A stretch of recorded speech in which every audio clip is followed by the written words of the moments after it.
नमस्कार दोस्तों, eco India study के हमारे यूट्यूब चैनल का बहुत बहुत स्वागत है। मेरे प्यारे दोस्तों, ये हमारे सीरीज का 7वां मॉक टेस्ट है जिसमें कुल 25 क्वेश्चन है। इस 25 क्वेश्चन को आप भी एक टेस्ट के रूप में लगाएं और लास्ट में एक कमेंट बॉक्स में लिखना ना भूलें कि आपके कितने नंबर आए। चलिए आज का क्वेश्चन शुरू करते हैं। हमारा पहला क्वेश्चन है आज का कि भारत की पहली महिला वकील कौन थी। भारत की पहली महिला वकील कौन थी। इसका सही आंसर जाएगा कार्नेलिया सरोव जी। कार्नेलिया सरोव जी भारत की पहली महिला वकील थी। ऑप्शन ए अन्ना चांडी से याद रखेंगे कि भारत की पहली महिला जिला जज या हाई कोर्ट जज ये अन्ना चांडी थी। अन्ना जॉर्ज से याद रखेंगे कि भारत की पहली महिला आईएएस अधिकारी अन्ना जॉर्ज थी। और फातिमा बीबी से याद रखेंगे कि सर्वोच्च न्यायालय की महिला न्यायाधीश ये मीरा शाह फातिमा बीबी थी। इतना याद रखेंगे। नेक्स्ट क्वेश्चन पे आते हैं। संघ लोक सेवा आयोग किस मंत्रालय के अंतर्गत काम करता है। संघ लोक सेवा आयोग को इंग्लिश में यूपीएससी कहते हैं। इसे याद रखेंगे। इसका सही आंसर हो जाएगा क्रमिक मंत्रालय। क्रमिक मंत्रालय के अंतर्गत ही संघ लोक सेवा आयोग काम करता है। गृह मंत्रालय से याद रखिएगा कि अंतर्राज्यीय परिषद, क्षेत्रीय परिषद और एनएचआरसी यह गृह मंत्रालय के अधीन कार्य करता है। विधि एवं न्याय मंत्रालय से याद रखेंगे कि भारत के महान्यायवादी विधि आयोग, निर्वाचन आयोग, परिसीमन आयोग ये विधि एवं न्याय मंत्रालय के अधीन काम करता है। वित्त मंत्रालय से याद रखेंगे कि जीएसटी और वित्त विभाग या वित्त मंत्रालय के अधीन काम करता है। यूपीएससी क्रमिक मंत्रालय के अलावा क्रमिक मंत्रालय में कुछ और पॉइंट है, इसे ध्यान से सुनिएगा आप लोग। केंद्रीय सूचना आयोग, एसएससी, सीबीआई, लोकपाल एवं केंद्रीय प्रशासनिक प्राधिकरण ये क्रमिक मंत्रालय के अधीन काम करता है। अगला क्वेश्चन हमारा कि गांधी के हत्यारे पुस्तक के लेखक कौन है। इसके सही आंसर हो जाएगा धीरेन्द्र कुमार झा। धीरेन्द्र कुमार झा गांधी के हत्यारे पुस्तक लेखक धीरेन्द्र कुमार झा हैं। रस्किन बॉन्ड से याद रखेंगे कि a little boy of India नामक पुस्तक लेखक रस्किन बॉन्ड है। इंडोमिटेबल नामक पुस्तक के लेखक अरुंधति भट्टाचार्य हैं।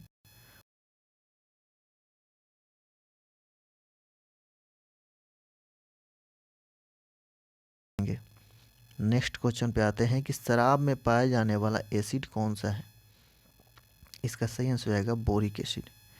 बोरिक एसिड शराब में पाया जाने वाला एसिड होता है। नाइट्रिक एसिड से याद रखेंगे कि फिटकिरी एवं सोरा में पाया जाने वाला जो अम्ल होता है वह नाइट्रिक अम्ल होता है। एसिटिक एसिड से याद रखेंगे कि सिरका में पाया जाने वाला जो एसिड होता है वह सिरका में एसिटिक एसिड ही पाया जाता है। कच्चा आम, इमली, संतरा एवं केला में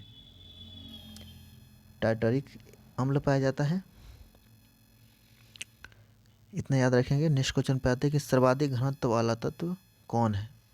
सर्वाधिक घनत्व वाला तत्व ओस्मियम है। स्टेटिन से याद रखेंगे कि पृथ्वी पर सबसे कम मात्रा में पाया जाने वाला धातु स्टेटिन है। और हीलियम से याद रखेंगे कि सर्वाधिक आयनन विभव वाला जो तत्व होता है वह हीलियम होता है। अगला क्वेश्चन है कि हमारा उत्प्रेरक का अध्ययन क्या कहलाता है। इसका सही आंसर हो जाएगा एंजाइमोलॉजी। एंजाइमोलॉजी एंजाइमोलॉजी उत्प्रेरक का अध्ययन कहलाता है। मेमिलोलॉजी से याद रखेंगे स्तनधारियों का अध्ययन मेमिलोलॉजी कहलाता है। हिमेटोलॉजी से याद रखेंगे कि रुधिर एवं रुधिर के रोगों का अध्ययन हिमेटोलॉजी कहलाता है। एवं उभयचर एवं सरीसृप का अध्ययन यह हर्पेटोलॉजी कहलाता है। नेक्स्ट क्वेश्चन पे आते हैं कि अमीबा का मुख्य उत्सर्जी अंग कौन सा है। इसका सही आंसर है त्वचा एंड रिक्तिका।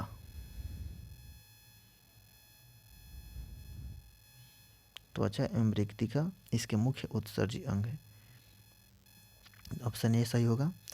वृक्क से याद रखें कि मनुष्य का उत्सर्जी अंग वृक्क होता है।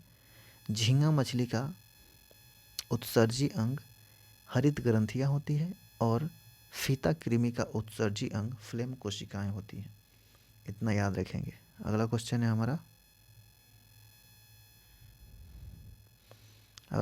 हमारा, कि निम्न रक्तचाप किसके कमी से होता है? इसका सही आंसर हो जाएगा पोटेशियम। तो निम्न रक्तचाप किसके कमी से होता है? तो पोटेशियम की कमी से होता है। अगला क्वेश्चन है कि शीशे की छड़ को जब भाप में रखा जाता है तो क्या प्रभाव पड़ेगा? इसका सही आंसर हो जाएगा इसकी लंबाई बढ़ जाएगी। शीशे के छड़ को जब भाप में रखा जाता है तो उसकी लंबाई बढ़ जाती है। हमारा अगला क्वेश्चन है, चिंचोली वन्यजीव अभयारण्य किस राज्य में स्थित है? चिंचोली वन्यजीव अभयारण्य किस राज्य में स्थित है? इसका सही आंसर हो जाएगा कर्नाटक। कर्नाटक राज्य में चिंचोली वन्यजीव अभयारण्य है। महाराष्ट्र याद रखेंगे कि ग्रेट इंडियन बस्टर्ड, पेनगंगा एवं नागजीरा वन्यजीव अभयारण्य ये महाराष्ट्र में स्थित है। उत्तर प्रदेश से याद रखेंगे कि ओखला वन्यजीव अभयारण्य, पटना वन्य अभयारण्य एवं कैमूर वन्यजीव अभयारण्य ये उत्तर प्रदेश में है। पटना से आप बिहार का पटना नहीं समझेंगे, पटना वन्यजीव अभयारण्य उत्तर प्रदेश के अंतर्गत आता है, इसे ध्यान रखेंगे। गुजरात से याद रखिएगा कि नल सरोवर और नारायण सरोवर नामक वन्यजीव अभयारण्य ये गुजरात में स्थित है। अगला क्वेश्चन है कि शीशा प्रदूषण से प्रभावित अंग कौन सा है? शीशा प्रदूषण से प्रभावित अंग ये मस्तिष्क होता है, याद रखेंगे। शीशा के प्रदूषण से प्रभावित अंग कौन सा होता है? तो मस्तिष्क होता है। अगला क्वेश्चन हमारा, दीवान रिसालत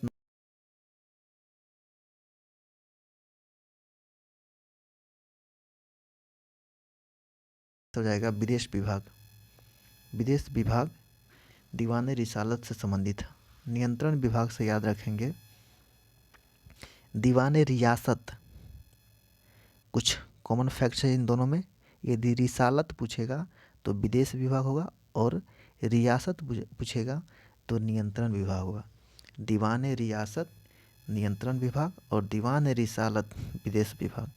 वित्त विभाग से याद रखेंगे कि दीवान विजारत वित्त विभाग और दीवान बरीद ये गुप्तचर विभाग हो जाएंगे। तो ये दिल्ली सल्तनत से संबंधित क्वेश्चन है, इसको याद रखेंगे। अगला क्वेश्चन है हमारा, सर्वाधिक ब्रिटिश क्षेत्रों पर लागू होने वाला भू राजस्व व्यवस्था कौन सा था? इसका सही आंसर हो जाएगा अस्थाई बंदोबस्त। अस्थाई बंदोबस्त के नेता, माफ़ कीजिएगा, अस्थाई बंदोबस्त नहीं होंगे इसके आंसर। इसके आंसर हो जाएंगे रैयतवाड़ी बंदोबस्त। रैयतवाड़ी बंदोबस्त कुल ब्रिटिश क्षेत्रों के 51% पे यह लागू होता था और अस्थाई बंदोबस्त को ही जमींदारी बंदोबस्त कहते हैं।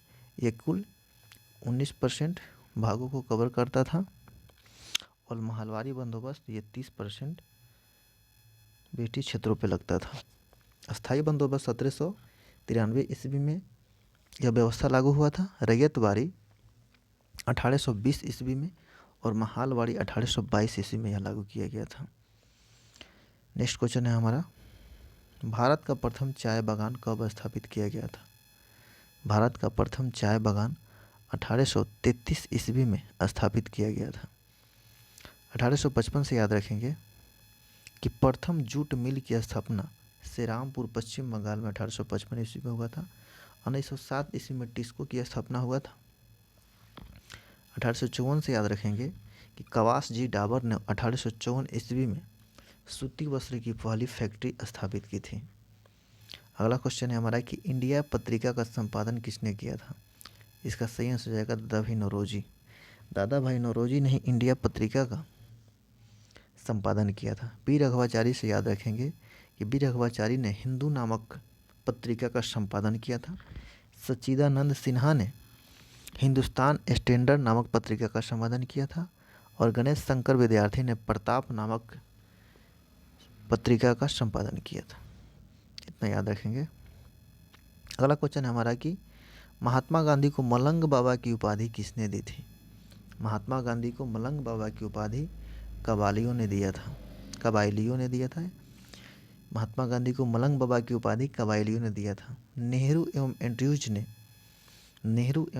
ने बापू की उपाधि दी थी। इसे ध्यान रखेंगे, ये सारे पॉइंट्स बहुत इंपॉर्टेंट हैं। नेहरू और एंड्रयूज ने बापू की उपाधि दी थी महात्मा गांधी को।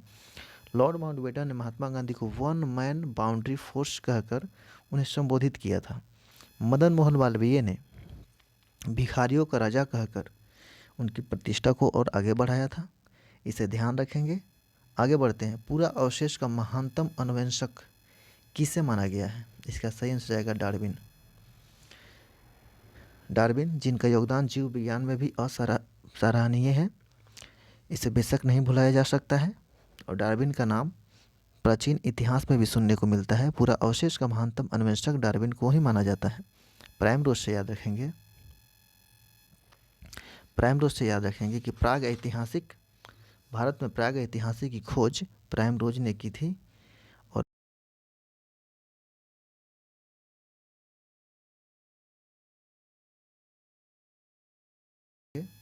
कि नवपाषाण काल शब्द का प्रयोग सर्वप्रथम 1865 ईस्वी में सर जॉन लुबाक ने किया था। अगला क्वेश्चन है हमारा कि नावदा टोली नामक ताम्रपाषाण किस राज्य में स्थित है? नावदा टोली नामक ताम्रपाषाण स्थल किस राज्य में है? तो इसका सही आंसर हो जाएगा मध्य प्रदेश। मध्य प्रदेश में नावदा टोली नामक ताम्रपाषाण स्थल की खोज एच.डी. सांकलिया ने की थी। याद रखेंगे किसने की थी? एच.डी. सांकलिया ने की थी। महाराष्ट्र याद रखेंगे। इनाम गांव, दैमाबाद और नेवासा ये भी ताम्रपाषाण स्थल है जो महाराष्ट्र में पाई जाती है। राजस्थान से याद रखेंगे कि ताम्रवती नामक ताम्रपाषाण प्राचीन काल का स्थल है जो राजस्थान में पाई जाती है। अगला क्वेश्चन है हमारा कि चतुर्थ बौद्ध संगति कब हुआ था? चतुर्थ बौद्ध संगति 98 BC में हुआ था। यह BC नहीं होगा, 98 ईस्वी होगा। 98 ईस्वी में हुआ था। चतुर्थ बौद्ध संगति कब हुआ था? 98 ईस्वी में कनिष्क के शासनकाल में हुआ था। 250 ईसा पूर्व में तृतीय बौद्ध संगति हुआ था। 483 ईसा पूर्व में प्रथम बौद्ध संगति हुआ था। और 383 ईसा पूर्व में द्वितीय बौद्ध संगति हुआ था। इसे ध्यान रखेंगे। 98 ईस्वी होगा, BC नहीं होगा। अगला क्वेश्चन है हमारा कि सर्वाधिक शासकों वाला दिल्ली सल्तनत का पहला राजवंश कौन था? इसका सही आंसर हो जाएगा गुलाम वंश। गुलाम वंश में कुल 11 शासक हुए। इस प्रकार यह सर्वाधिक शासकों वाला दिल्ली सल्तनत का पहला राजवंश था। तुगलक वंश में कुल 9 हुए, खिलजी में कुल 5 हुए और सैयद में 4 हुए। इतना ध्यान रखेंगे। आगे बढ़ते हैं। सती प्रथा का वर्णन किस पुर्तगाली यात्री ने किया था? तो सती प्रथा का वर्णन बारबोसा ने किया था। याद रखेंगे कि सती प्रथा का वर्णन किस पुर्तगाली यात्री ने किया था? तो बारबोसा ने किया था। नूनिज से याद रखेंगे कि सती प्रथा का उल्लेख नूनिज ने किया था जो अच्युत राय के शासनकाल में आया था। नूनिज ने सती प्रथा का उल्लेख किया था जबकि बारबोसा ने सती प्रथा का वर्णन किया था। तो इतना याद रखेंगे। विजयनगर का वर्णन किया था सेर्जिक फ्रीडेक ने जो सदाशिव राय के शासनकाल में आया था। और पायस, यह भी पुर्तगाली यात्री था। तो पायस और बारबोसा यह कृष्णदेव राय के शासनकाल में आया था जो विजयनगर के पायस विजयनगर के शिल्प एवं व्यापार का वर्णन किया था। तो इतना याद रखेंगे। अगला क्वेश्चन है हमारा अवगाड्रो संख्या किसने ज्ञात की थी? अवगाड्रो संख्या किसने ज्ञात की थी? इसका सही आंसर जाएगा जोसेफ लस्मिट। अवगाड्रो नंबर वही होता है 6.00022 गुना 10 के पावर 23। ये अवगाड्रो संख्या होती है जिसको ज्ञात किया था जोसेफ लस्मिट ने। कोशेल और लेविस से याद रखेंगे कि संयोजकता का इलेक्ट्रॉनिक सिद्धांत 1916 ईस्वी में कोशेल एवं लेविस ने दिया था। श्रोडिंगर से याद रखेंगे कि एटॉमिक स्ट्रक्चर का आधुनिक विचार 1926 में श्रोडिंगर ने दिया था। तो इतना याद रखेंगे। अगला क्वेश्चन हमारा कि एशियाई खेल 1951 में कितने देश ने भाग लिया था? तो एशियाई खेल 1951 में 11 देश भाग लिए थे। अगला क्वेश्चन है हमारा हॉर्न ऑफ अफ्रीका में कौन कौन से देश सम्मिलित हैं? तो इरिट्रिया, सोमालिया, इथोपिया और जिबूती ये चारों देश हॉर्न ऑफ अफ्रीका में सम्मिलित हैं। हॉर्न ऑफ अफ्रीका में सम्मिलित हैं। अगला क्वेश्चन है हमारा हाल ही में किस केंद्रीय मंत्री को 18वें माधवराव नेल्लूर पुरस्कार से सम्मानित किया गया? इसका सही आंसर जाएगा नितिन गडकरी।